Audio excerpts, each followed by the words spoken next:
क्या आप जानते हैं कि लाइट एक इलेक्ट्रोमैग्नेटिक वेव है? सिर्फ लाइट ही नहीं, ultraviolet rays, X rays, gamma rays, even infrared rays, microwaves, radio waves, ये सारे भी इलेक्ट्रोमैग्नेटिक वेव्स हैं। इलेक्ट्रोमैग्नेटिक वेव्स इस तरह का वेव होता है जो कि इलेक्ट्रिक और मैग्नेटिक फील्ड में इलेक्ट्रिक फील्ड इंटेंसिटी और मैग्नेटिक फील्ड इंटेंसिटी के ऑसिलेशन के कारण बनता है। ऑसिलेशन मतलब पहले तो इलेक्ट्रिक फील्ड मान ले कि एक डायरेक्शन में बढ़ते बढ़ते मैक्सिमम हुआ, फिर वो घटते घटते ज़ीरो होता है, फिर वो अपोजिट डायरेक्शन में बढ़ते बढ़ते मैक्सिमम होता है, फिर घटते घटते ज़ीरो होता है। इस तरह से वो ऑसिलेट करता है। तो इलेक्ट्रोमैग्नेटिक वेव इलेक्ट्रिक और मैग्नेटिक फील्ड में इलेक्ट्रिक फील्ड इंटेंसिटी और मैग्नेटिक फील्ड स्ट्रेंथ का ऑसिलेशन है, जो ऑसिलेशन स्पेस में आगे प्रोपेगेट करता है और प्रोपेगेट करते हुए ये एनर्जी कैरी करता है। जैसे कि पानी में अगर आप पत्थर फेंक दे तो पानी में वेव निकलता है और ये वेव आगे की तरफ प्रोपेगेट करता है और पानी के सरफेस में जो पार्टिकल्स है वो पार्टिकल्स ऊपर नीचे ऑसिलेट करता है।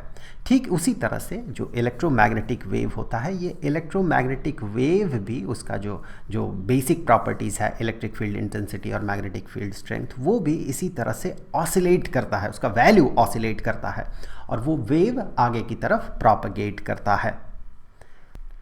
अब ये जो लाइट है और बाकी जो रेडिएशंस है, ये सारे इलेक्ट्रोमैग्नेटिक वेव है। इसका जो प्रूव है उसका क्रेडिट जाता है जेम्स क्लर्क मैक्सवेल को।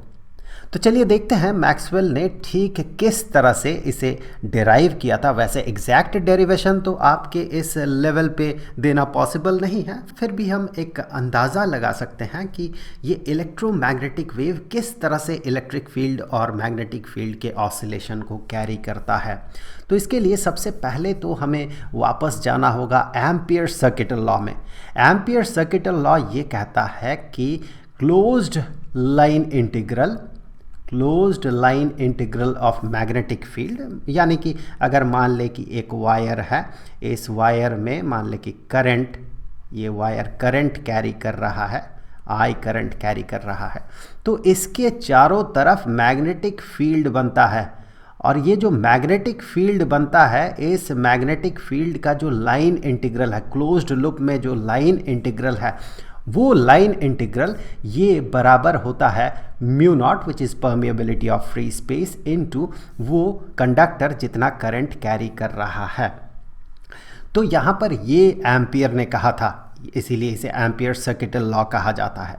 आगे चल के मैक्सवेल ने इसे मॉडिफाई किया था। मॉडिफाई करके उन्होंने एक एक्स्ट्रा टर्म यहाँ पर इंट्रोड्यूस किया था, mu naught epsilon not free space का परमिटिविटी होता है, इनटू डी फाई ई, मतलब जो इलेक्ट्रिक फ्लक्स है उसका टाइम रेट चेंज।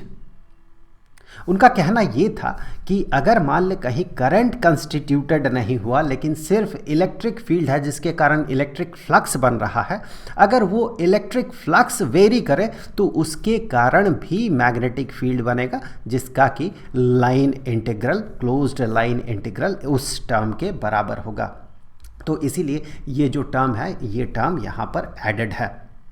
चाहे करंट फ्लो करे या फिर इलेक्ट्रिक फील्ड का ऑसिलेशन हो, दोनों ही केस में मैग्नेटिक फील्ड बनेगा। तो इस एम्पियर सर्किटल लॉ को मैक्सवेल ने इस तरह से मॉडिफाई किया था। तो ये इंडिकेट कर रहा है कहीं पर अगर करंट ना भी हुआ तो भी अगर इलेक्ट्रिक फील्ड ऑसिलेट करे, मतलब इलेक्ट्रिक फील्ड का ऑसिलेशन के कारण इलेक्ट्रिक फ्लक्स भी ऑसिलेट करेगा या वो चेंज होगा, उस चेंज के कारण भी मैग्नेटिक फील्ड वहाँ पर बनेगा। तो यहाँ से एम्पियर सर्किटल लॉ से हम ये कह सकते हैं, फर्स्ट पार्ट से ये कह सकते हैं कि यहाँ पर मैग्नेटिक फील्ड बनेगा। सो इस पॉइंट में स्क्रीन से अंदर की तरफ एक मैग्नेटिक फील्ड बन रहा है। अब देखिए, ये अगर करंट ऑसिलेटिंग नेचर का हुआ, जैसे कि ऑल्टरनेटिंग करंट में हमने देखा था कि करंट जो होता है, करंट साइन का एक फंक्शन होता है, मैं एग्जैक्ट फंक्शन नहीं लिख रहा हूँ, साइन का एक फंक्शन होता है, मतलब ये ऑसिलेट करता है। यहाँ पर जो चार्जेस होता है, ये चार्जेस इस तरह से एक्सीलरेटेड होता है, फिर धीरे होता है, धीरे होकर रुक जाता है, फिर अपोजिट डायरेक्शन में आता है, फिर अपोजिट डायरेक्शन में मूव करते करते ये धीरे होता है, रुकता है, फिर ये इस तरह से ऑसिलेट करता है, पीछे की तरफ जाता है, फिर ये अपने मोशन को कंटिन्यू करता है। इस तरह से ये ऑसिलेट करता है। तो यहाँ पर करंट भी ऑसिलेट करता है। तो उस ऑसिलेटिंग करंट के कारण, अगर करंट कांस्टेंट हुआ तो मैग्नेटिक फील्ड कांस्टेंट नेचर का बनेगा, लेकिन अगर वो ऑसिलेट करेगा तो मैग्नेटिक फील्ड भी ऑसिलेट करेगा, मतलब मैग्नेटिक फील्ड का भी जो वैल्यू है वो फिक्स्ड नहीं रहेगा, वो चेंज करेगा। अब ऐसे केस में क्या होता है, देखिए हमने जो Faraday's law of electromagnetic induction पढ़ा था, हमने वहाँ देखा था कि closed integral line integral of electric field ये होता है नेगेटिव डी फाई बी, मतलब मैग्नेटिक फ्लक्स का rate of change, negative of. So यहाँ पर इस टर्म से, जो कि Faraday's law of electromagnetic induction है, यहाँ से हम कह सकते हैं कि अगर मैग्नेटिक फ्लक्स अगर ये वेरी करेगा टाइम के साथ तो वो इलेक्ट्रिक फील्ड प्रोड्यूस करेगा। यहाँ पर देखिए ऑसिलेटिंग नेचर का करंट होने के कारण जो मैग्नेटिक फील्ड बन रहा है, ये मैग्नेटिक फील्ड ऑसिलेटिंग नेचर का है, मतलब वेरिएबल नेचर का है। अब इस रीजन में अगर आप देखें जो फ्लक्स बनेगा इस छोटे से रीजन में, यहाँ पर एक छोटा सा रीजन अगर हम कंसिडर करें तो इस छोटे से रीजन में यहाँ पर मैग्नेटिक फ्लक्स क्रिएट होगा, क्योंकि यहाँ इस पॉइंट में, इन सारे पॉइंट्स में मैग्नेटिक फील्ड वेरी कर रहा है, जिसके कारण यहाँ पर इलेक्ट्रिक फील्ड क्रिएट होगा। अब ये जो इलेक्ट्रिक फील्ड क्रिएट होगा, इस तरह से जो इलेक्ट्रिक फील्ड क्रिएट होगा, इस पॉइंट में अगर आप देखें electric field along the screen होगा, स्क्रीन पे होगा। यहाँ फिलहाल तो ये ऊपर की तरफ हमें दिख रहा है, हम मान रहे हैं कि मैग्नेटिक फील्ड जो है इंक्रीजिंग नेचर का है, तो यहाँ पर इलेक्ट्रिक फील्ड क्रिएट हुआ। चूँकि यहाँ पर मैग्नेटिक फील्ड ऑसिलेटिंग नेचर का है, तो यहाँ पर इलेक्ट्रिक फील्ड भी हमें ऑसिलेटिंग नेचर का मिलता है।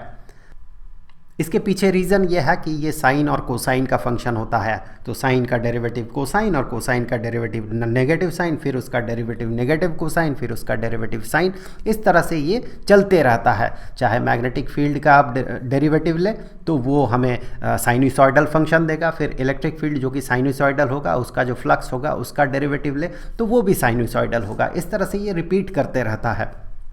फिर यहाँ पर ये जो इलेक्ट्रिक फील्ड है जो कि चेंजिंग नेचर का है, मतलब ऑसिलेटिंग नेचर का है, उसके कारण आप इस पार्ट में देखें तो उसके कारण जो इलेक्ट्रिक फ्लक्स बनेगा वो भी ऑसिलेटिंग नेचर का होगा, जिसके कारण ये आगे चल के मैग्नेटिक फील्ड क्रिएट करेगा। फिर ये इस तरह से मैग्नेटिक फील्ड इसके चारों तरफ बनेगा, फिर स्क्रीन से पीछे की तरफ इस तरह से मैग्नेटिक फील्ड बनेगा, फिर वो ऑसिलेटिंग मैग्नेटिक फील्ड आगे चल के इलेक्ट्रिक फील्ड बनाएगा, और यही इलेक्ट्रिक फील्ड फिर आगे चल के मैग्नेटिक फील्ड बनाएगा। इस तरह से ये जो है ये कंटिन्यू करता रहेगा, स्पेस में आगे प्रोपगेट करता रहेगा।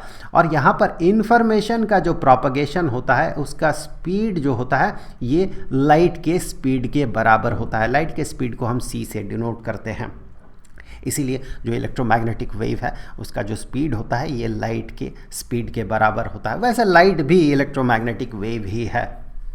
अब देखिए इसी चीज़ को अगर हम ड्रॉ करना चाहें, प्रॉपरली अगर हम ड्रॉ करना चाहें तो हम इसे कुछ इस तरह से ड्रॉ करते हैं। Let's say this x axis और ये हो गया वाई एक्सिस और यहाँ पर जेड एक्सिस है। ये यहाँ पर हम इलेक्ट्रिक फील्ड और मैग्नेटिक फील्ड को ड्रॉ करेंगे।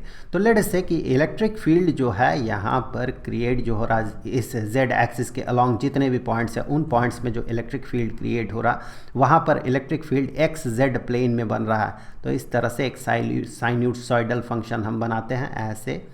सो इस तरह से इलेक्ट्रिक फील्ड इन पॉइंट्स में जो इलेक्ट्रिक फील्ड बन रहे हैं इन पॉइंट्स में, सो इलेक्ट्रिक फील्ड्स को हम कुछ ऐसे डिनोट करेंगे।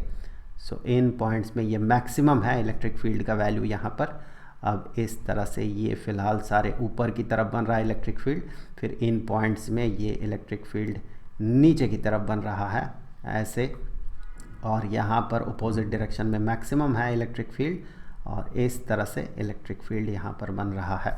मैग्नेटिक फील्ड को अगर हम ड्रॉ करें तो magnetic field Y Z plane में बनेगा।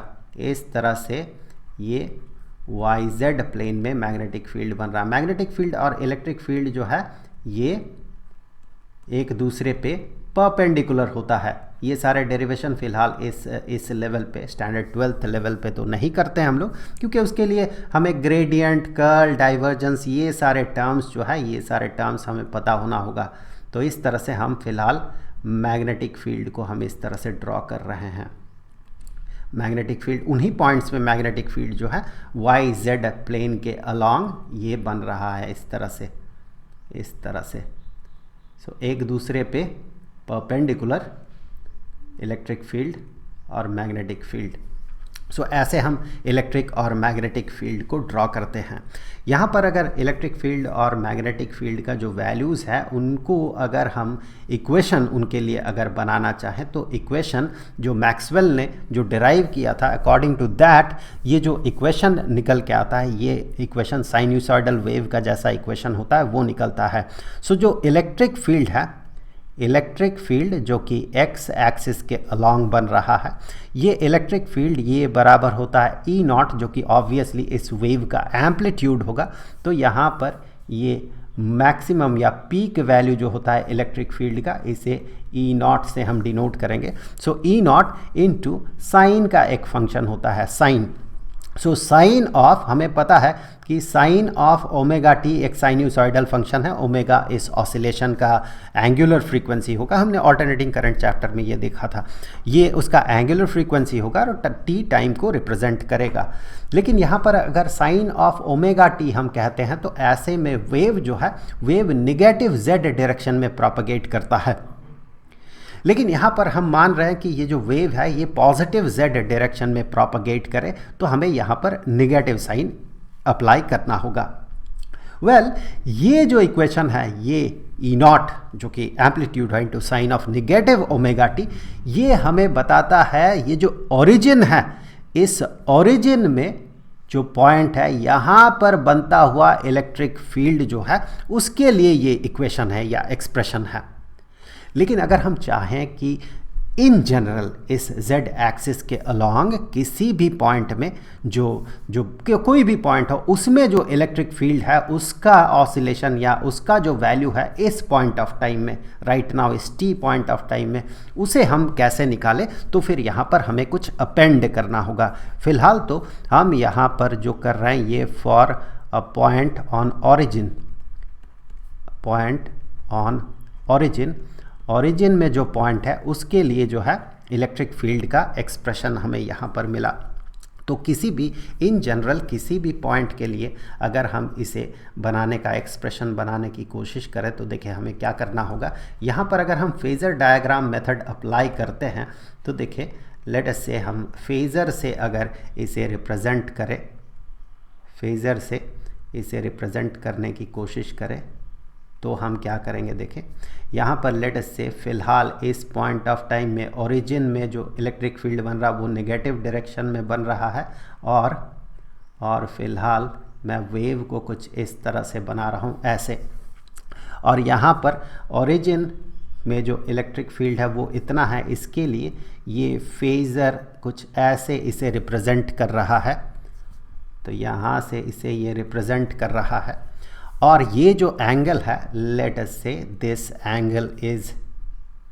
एंगल इज अल्फा, और यहाँ पर किसी एक इन जनरल किसी एक पॉइंट के लिए इलेक्ट्रिक फील्ड हम पता करना चाहते हैं। इस पॉइंट के लिए इलेक्ट्रिक फील्ड अगर देखें, क्योंकि हम जनरल इक्वेशन अगर बनाना चाहें, इस पॉइंट के लिए अगर इलेक्ट्रिक फील्ड हम बनाना चाहते हैं तो फेज़र उसे कैसे रिप्रेजेंट करेगा, फेज़र उसे कुछ ऐसे रिप्रेजेंट करेगा और इसी को हम यहाँ मिलाते हुए रिप्रेजेंट कर रहा है। तो फेज़र इसे ऐसे रिप्रेजेंट करेगा और यहाँ पर ये जो एंगल है, ये जो एंगल है दैट मीन दो फेज़र्स के बीच का जो एंगल है, let us say that angle is phi.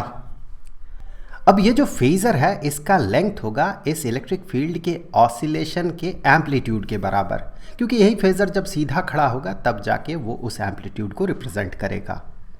और यहाँ पर इस पॉइंट में जो इलेक्ट्रिक फील्ड का मैग्नीट्यूड होगा ये इस हाइट के बराबर हो जाएगा। तो ये होता है ई नॉट इंटू साइन ऑफ, यहाँ पर ये हो जाएगा साइन ऑफ ये जो फाई एंगल है, फाई माइनस अल्फ़ा, ये वाला जो एंगल है वो एंगल बनेगा। सो फाई माइनस अल्फ़ा, यहाँ पर अल्फ़ा जो है इस केस में नेगेटिव ओमेगा टी है।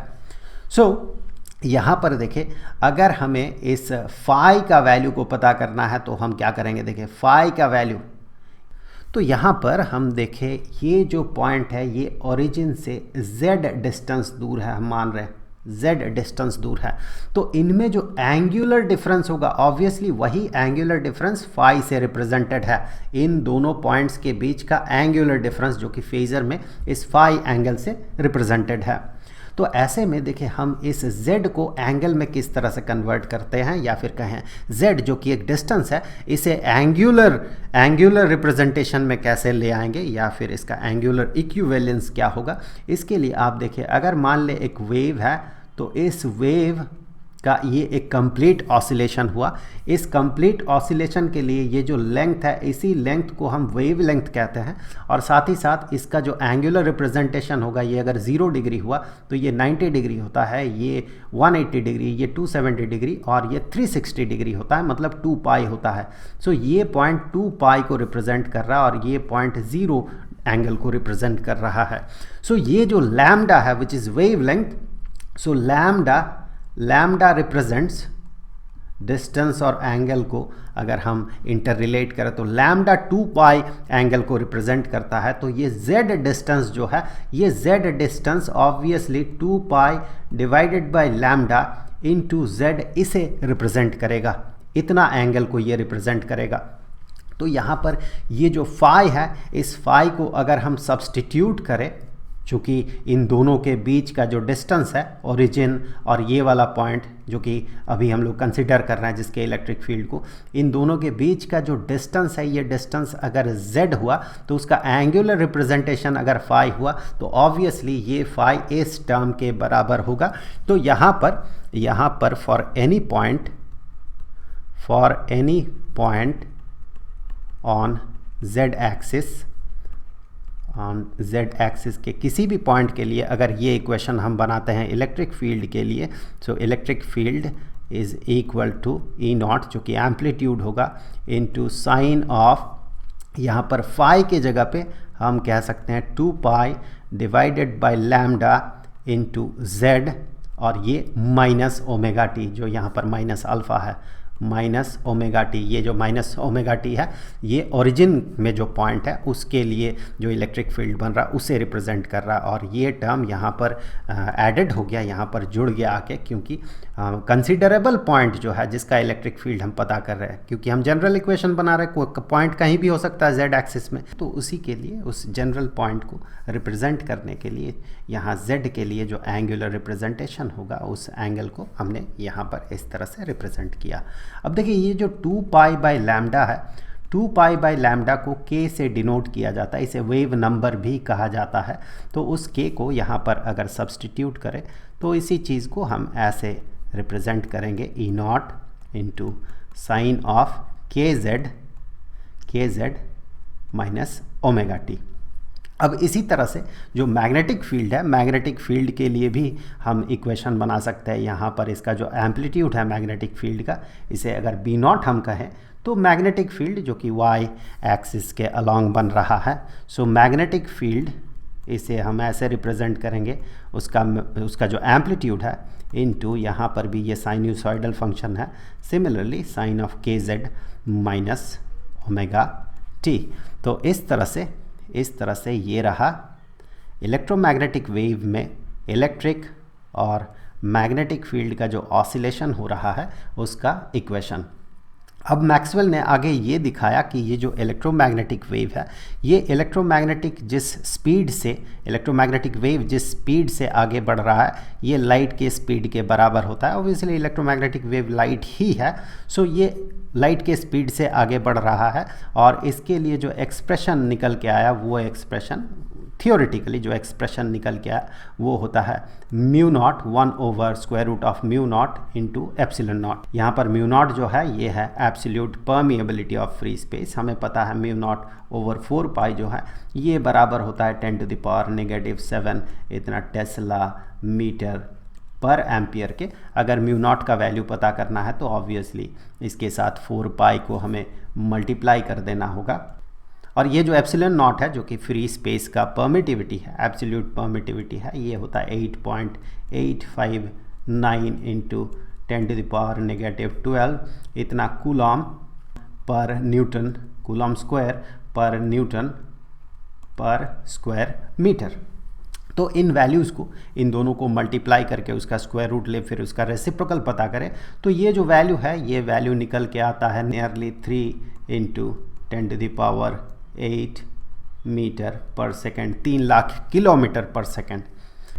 इसी दौरान दो फ्रेंच साइंटिस्ट फिजो और फूको, ये दो इंडिपेंडेंटली दो एक्सपेरिमेंट कर रहे थे जो कि लाइट का स्पीड पता कर रहे थे। फिजो अपने कांटेदार डिस्क को रोटेट करते हुए और फूको अपने रोटेटिंग मिरर वाले एक्सपेरिमेंट में उन्होंने लाइट का स्पीड पता किया, और उन्होंने जो लाइट का स्पीड पता किया वो भी इतना ही निकल के आया।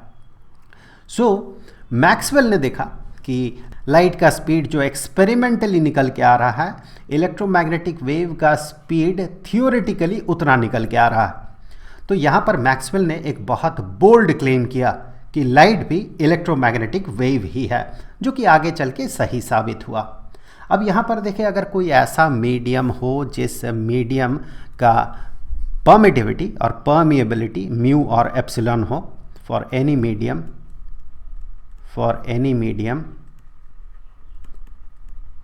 उसके लिए परमिएबिलिटी अगर म्यू और परमिटिविटी अगर एप्सिलॉन हुआ, तो वहाँ पर लाइट का जो स्पीड होगा, स्पीड एट दैट मीडियम, उस मीडियम में जो लाइट का स्पीड होगा ये ऑब्वियसली होगा 1/√ऑफ म्यू इंटू एप्सिलॉन के।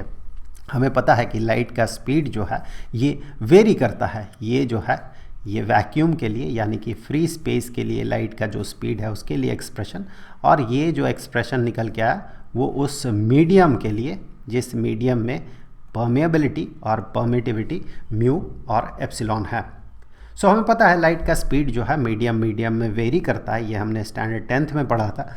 सो उसके लिए जो एक्सप्रेशन है स्पीड के लिए, यहाँ पर एक्सप्रेशन जो है ये एक्सप्रेशन आपको यहाँ पर दिख रहा है। अब देखिए, ये कहा जाता है कि इलेक्ट्रोमैग्नेटिक वेव जो है ये एनर्जी कैरी करता है। इस बात को हम कैसे समझें यहाँ पर? तो इसके लिए देखिए, अगर हम यहाँ पर एक कंडक्टिंग मटेरियल से बना हुआ एक प्लेट इस तरह से अगर हम रखें, जेड एक्सिस जिसे पेनेट्रेट करते हुए आगे बढ़ रहा है, यहाँ पर इस पॉइंट में जेड एक्सिस उसे पेनेट्रेट करके आगे बढ़ रहा है। जैसे ही ये इलेक्ट्रोमैग्नेटिक वेव यहाँ पर इंसिडेंट करेगा, तो इस पॉइंट में जब ये वेव इसे क्रॉस करेगा इस पॉइंट को, तो इस पॉइंट में इलेक्ट्रिक फील्ड ऑसिलेट करेगा। पहले छोटा रहेगा, फिर बड़ा होगा, बड़ा होते होते मैक्सिमम होगा, फिर घटते घटते ज़ीरो होगा, फिर अपोजिट डायरेक्शन में इलेक्ट्रिक फील्ड बनेगा। इस तरह से इलेक्ट्रिक फील्ड यहाँ पर ऑसिलेट करेगा। और हमें पता है कि यहाँ पर ये जो इलेक्ट्रॉन्स होंगे यहाँ पर इस प्लेट में, वो इलेक्ट्रॉन्स नेगेटिवली चार्ज है, वो इलेक्ट्रिक फील्ड के अपोजिट डायरेक्शन में, इलेक्ट्रिक फील्ड के वो अपोजिट डायरेक्शन में मूव करता है, तो वो इलेक्ट्रॉन भी इस तरह से ऑसिलेट करेगा इलेक्ट्रिक फील्ड के अपोजिट डायरेक्शन में। तो इस ऑसिलेशन के लिए इसे एनर्जी चाहिए होगा, किसी भी बॉडी को ऑसिलेट करने के लिए एनर्जी चाहिए होता है। तो इस ऑसिलेशन का एनर्जी जो है इस इलेक्ट्रॉन को, या इस प्लेट में जो भी यहाँ पर इलेक्ट्रॉन्स हैं उनको मिला कहाँ से? तो हम कहते हैं कि ये जो इलेक्ट्रोमैग्नेटिक वेव है ये एनर्जी इम्पार्ट किया इस बॉडी पे। तो इस लिहाज से कहा जा सकता है, इस तरीके से हम समझ सकते हैं कि इलेक्ट्रोमैग्नेटिक वेव के पास एनर्जी होता है, वही एनर्जी ये यहाँ पर इस प्लेट के इलेक्ट्रॉन्स में इम्पार्ट कर रहा है। अब जैसे थोड़ी देर पहले हम बात कर रहे थे कि लाइट हो या फिर अल्ट्रावायलेट रेज हो, एक्स रेज हो या फिर इंफ्रारेड हो, माइक्रोवेव हो या रेडियो वेव हो, किसी भी तरह का रेडिएशन हो, वो सारे इलेक्ट्रोमैग्नेटिक वेव्स ही हैं। तो अब अगले वीडियो में हम इन सारे अलग अलग इलेक्ट्रोमैग्नेटिक वेव्स के बारे में डिटेल्स में बात करेंगे। तो उस वीडियो का लिंक आपको यहाँ पर स्क्रीन पर मिल जाएगा। पूरे प्लेलिस्ट का लिंक डिस्क्रिप्शन बॉक्स में रहा। तो मिलते हैं अगले वीडियो में, तब तक के लिए खुश रहें। Good bye.